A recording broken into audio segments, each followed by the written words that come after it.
Afurika yagiye igira intwari nyinshi zigiye zitandukanye, yagiye igira ibihangange byinshi, ariko intwari itazigera yibagirana mu mitwe y'Abanyafurika nta wundi ni Nelson Mandela. Zaratunyuze TV yaguteguriye bimwe mu magambo Nelson Mandela yasize avuze, ariko mbere y'uko uyumva cyangwa se ubona ibindi biganiro bya Zaratunyuze TV, manuka hasi ukande kuri subscribe kugira ngo ibingibi ujye ubyumva neza. Nelson Mandela ni izina ryubaha ku isi yose kubera uruhare uwo mugabo wavukiye muri Afurika y'Epfo yagize mu rugamba rwo kurwanya ivanguraruhu ryari ryibasiye abirabura mu gihugu cye. Mandela wabaye perezida wa mbere w'umwirabura muri Afurika y'Epfo, yavutse ku wa 18 Nyakanga muri 1918. Ubutwari n'ibikorwa by'uyu mugabo byatumye ahabwa igihembo cy'amahoro cyitiriwe Nobel.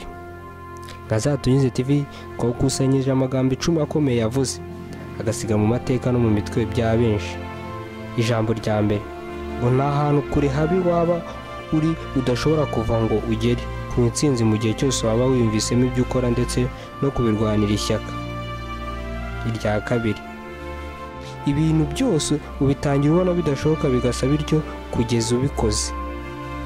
Ijambo rya gatatu Nelson Mandela yavuze, yobora uhereye inyuma ureka abandi bizere ko bakuri imbere. Irya kane, ikigira agaciro mu buzima si uko turiho, gifite agaciro ni itandukaniro twakoze ku buzima bw'abandi, ari naryo rizasobanura akamaro twagize muri ubu buzima.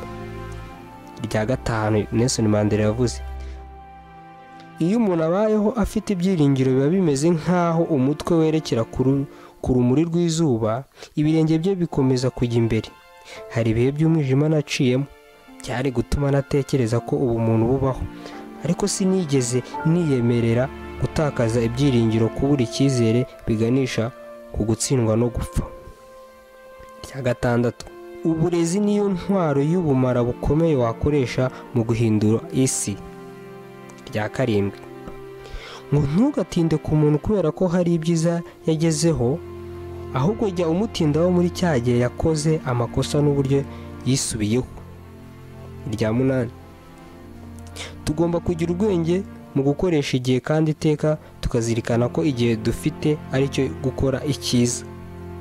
Irya cyenda Nelson Mandela yavuze, nkunda inshuti zigenga mu mitekerereze kubera ko zituma ubona amahurizo muri buri nguni. Irya nyuma y'iryo rya 10, nta muntu n'umwe wavutse yanga undi kubera ibara ry'uruhu rwe, ahahise he cyangwa se imyizerere.